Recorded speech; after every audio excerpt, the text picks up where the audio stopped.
Halo Ilkom Fams, saat ini kalian sedang menyaksikan video presentasi Commercial Advertising Fotografi yang dipresentasikan oleh Marel Airio, Fadia Cahya, Aldila Salma, Ajeng Salsabila, Nabila Lutfi, Isfana Habibah Rahman, Hema Elvira, dari kelompok 4 kelas Ilmu Komunikasi AFIS UNY Angkatan 2021.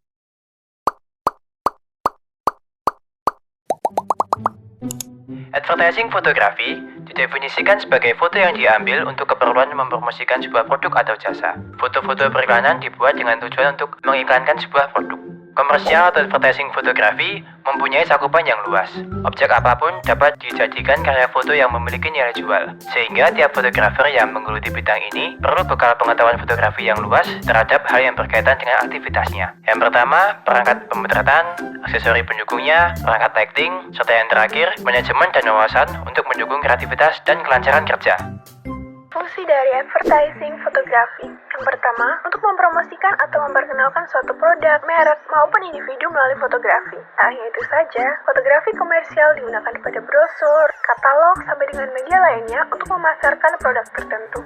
Yang kedua, penyampaian esensi dari suatu produk dapat tersampaikan dalam bentuk gambar yang lebih menarik dan tidak membosankan. Dengan adanya gambar tersebut, maka produk yang dipasarkan terlihat jelas dengan ciri-ciri khas yang dimiliki. Yang ketiga adalah untuk membantu menjual produk dengan menciptakan imaging atau pencitraan dari suatu produk. Jadi, jika Anda ingin menjual ini produk ataupun produk individual, maka Anda akan memerlukan foto komersial yang bagus. Bisa berupa foto ataupun gambar yang cukup tajam untuk dicetak pada iklan-iklan di media cetak ataupun brosur.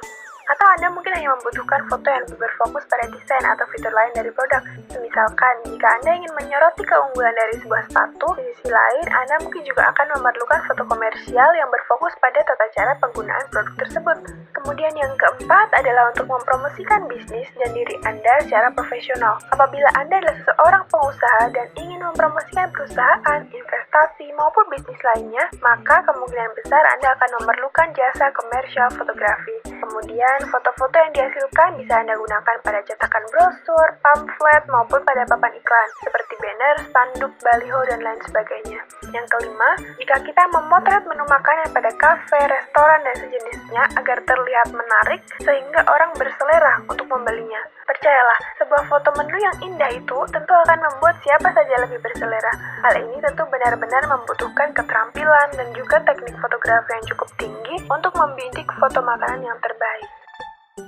Nah, dalam advertise fotografi tentunya juga memiliki sifat. Tapi sebelumnya, fotografi komersial diciptakan untuk memvisualisasikan komoditas, baik produk nyata maupun tidak, untuk memenuhi tuntutan klien dalam mengiklankan usahanya. Sifat-sifatnya yang pertama adalah hard selling. Apa sih hard selling itu? Hard selling adalah menjual produk secara langsung. Dan yang kedua ada soft selling. Soft selling itu apa? Soft selling adalah menjual produk tetapi kita tidak dapat melihatnya secara langsung. Biasanya yang dijual tuh sebuah pencitraan aja sih gitu. Jenis komersial advertising fotografi. Yang pertama, ada fotografi advertising sendiri atau fotografi periklanan.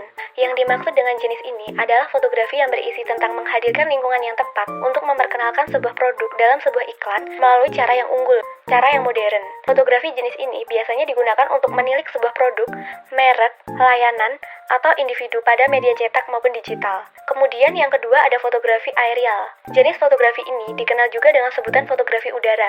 Karena yang kita ketahui bahwa aerial memiliki arti udara. Itu berarti fotografi aerial merupakan pengambilan gambar yang dilakukan dari udara, baik itu menggunakan pesawat, helikopter, parasut, helicam, maupun menggunakan drone. Tujuan dari fotografi aerial adalah untuk menghasilkan foto yang didapatkan dari sudut pandang yang lebih spektakuler dan berbeda untuk menghasilkan hasil yang maksimal, hasil yang menarik agar pembaca lebih tertarik dengan iklan tersebut. Ketiga, ada fotografi arsitektur dan interior.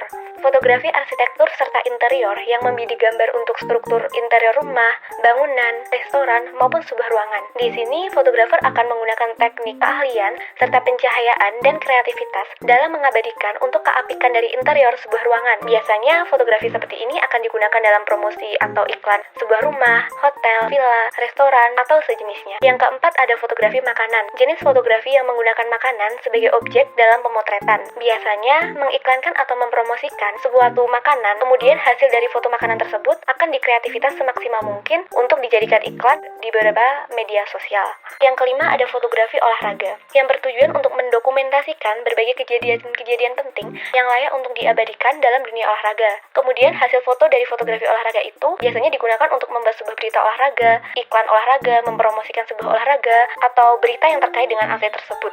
Kemudian yang terakhir ada fotografi perhiasan, dengan tujuan untuk mempromosikan sebuah perhiasan melalui brosur, media sosial, maupun iklan digital.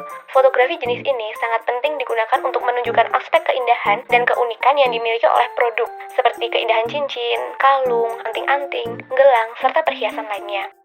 Untuk menghasilkan iklan komersial yang baik, setelah menentukan konsep kita juga perlu memperhatikan beberapa hal. Yang pertama yaitu jenis kamera. Kita bisa menggunakan kamera dengan kualitas baik seperti DSLR atau mirrorless. Namun, bila dana terbatas, memakai kamera ponsel pun tidak masalah asal kita usahakan hasil foto tidak blur. Untuk menjaga kestabilan kamera, kita bisa menggunakan bantuan tripod agar hasil foto lebih konsisten. Selanjutnya yaitu ukuran lensa. Penggunaan lensa yang benar dengan zoom yang ideal dapat diterapkan untuk mendapatkan kejelasan atau detail dari objek yang akan kita tangkap. Yang ketiga ada studio. Pemilihan lokasi foto juga menjadi hal penting yang perlu diperhatikan. Pilihlah lokasi foto yang sesuai dengan konsep yang sudah ditentukan sebelumnya, sehingga makna yang ingin kita tunjukkan lewat foto tersebut dapat diterima dengan baik oleh konsumen. Kita juga perlu memperhatikan pencahayaan yang sesuai dengan fokus objek kita. Pencahayaan yang benar akan sangat membantu dalam menangkap detail objek, sehingga hasil foto yang dihasilkan terkesan lebih tajam.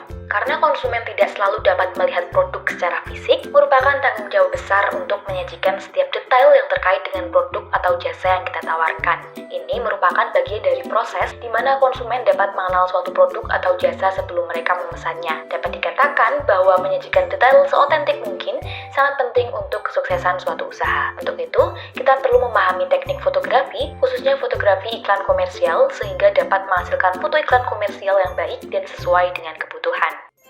Teknik komersial fotografi. Sebenarnya di teknik komersial fotografi ini menurut kelompok kami itu jauh lebih luas ya daripada teknik-teknik jenis fotografi lain. Dikarenakan sebenarnya teknik komersial fotografi itu tergantung konsep apa yang kita pakai di komersial itu sendiri, foto komersial kita sendiri itu. Tapi ada beberapa teknik yang dapat dilakukan untuk menghasilkan fotografi komersial yang menarik dan bagus. Antara lain yang pertama itu jelas perhitungan komposisi. Komposisi dalam hal kali ini sangatlah penting untuk dipikirkan dan dikonsepkan. Karena kita harus menempatkan objek itu terlihat straight to the point, jangan bertele-tele. Biasanya komposisi yang sering digunakan para fotografer komersial yaitu rule of third, yang dimana objek itu terlihat di tengah-tengah frame atau di pinggir tapi terlihat objek itu straight to the point. Untuk angle-nya kebanyakan pakai angle low angle atau angle yang itu sejajar sama si objeknya. Tidak jauh dari komposisi, teknik selanjutnya adalah tentang pencahayaan.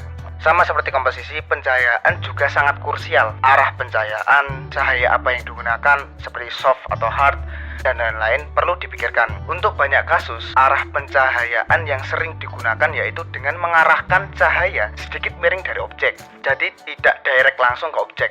Dengan begitu, objek yang terlihat bisa menimbul shadow atau bayangan. Nah, karena bayangan itu, objek itu bisa lebih terkesan estetik. Sebenarnya arah pencahayaan ini bisa diubah-ubah atau diobservasi, dicoba-coba biar terlihat objek itu estetik, karena cahaya ini bisa menimbulkan estetik dari objek itu sendiri.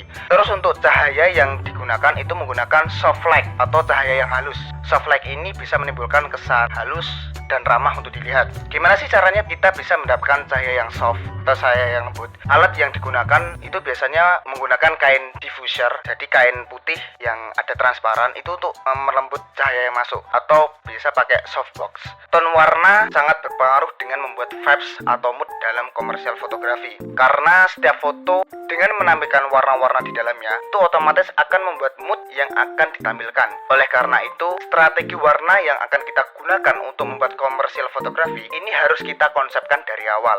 Misalnya, kalau kita mau lebih ke warm atau ke hangat, kita bisa pakai warna orange, coklat, kuning, dan lain-lain. Atau kalau misal mau menampilkan mood yang lebih dingin, bisa menggunakan warna biru, hijau, dan lain-lain. Yang penting sesuai dengan color wheels.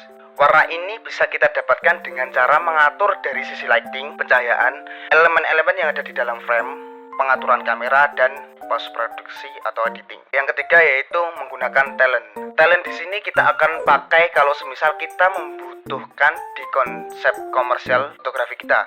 Talent ini bersifat pembantu karena tujuan talent di sini untuk menjelaskan kepada konsumen bahwa objek yang kita dagangkan atau kita bisniskan itu diperuntukkan untuk siapa. Contoh misalnya iklan make up, talentnya otomatis model dong.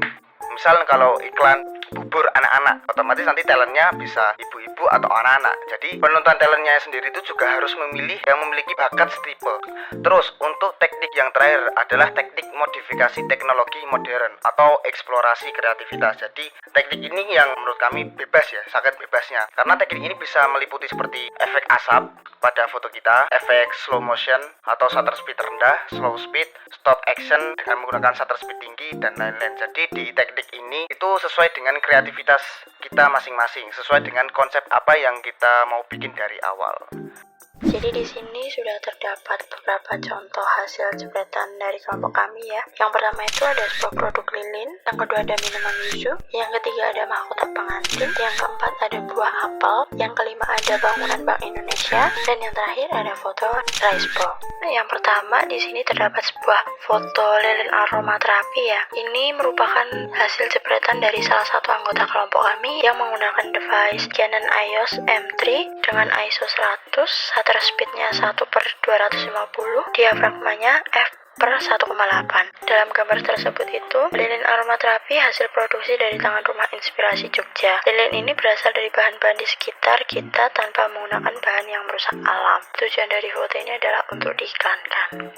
Ada dua foto ya ini. Yang pertama itu ada produk yuzu. Ini hasil jepretan saya menggunakan device Canon 1300D dengan ISO 200, shutter speednya 1/500 dengan diafragma f/2. Foto ini saya ambil karena bertujuan untuk mengikuti lomba suatu produk, yaitu produk yuzu ini yang tujuan akhirnya juga akan digunakan untuk diiklankan atau dipromosikan ke khalayak. Di foto ini saya juga mendapatkan penghargaan dari perusahaan yuzu tersebut. Kemudian yang ketiga yaitu ini saya memotret sebuah mahkota pengantin. Saya menggunakan device Fujifilm X-T20 dengan ISO 100, shutter speednya 1/200 dengan diafragma f/1,4. Selanjutnya yaitu buah apel. Foto ini adalah jepretan dari salah satu anggota kelompok kami juga menggunakan device Fujifilm X-T20 dengan ISO 100, shutter speednya 1/200, diafragmanya f/3.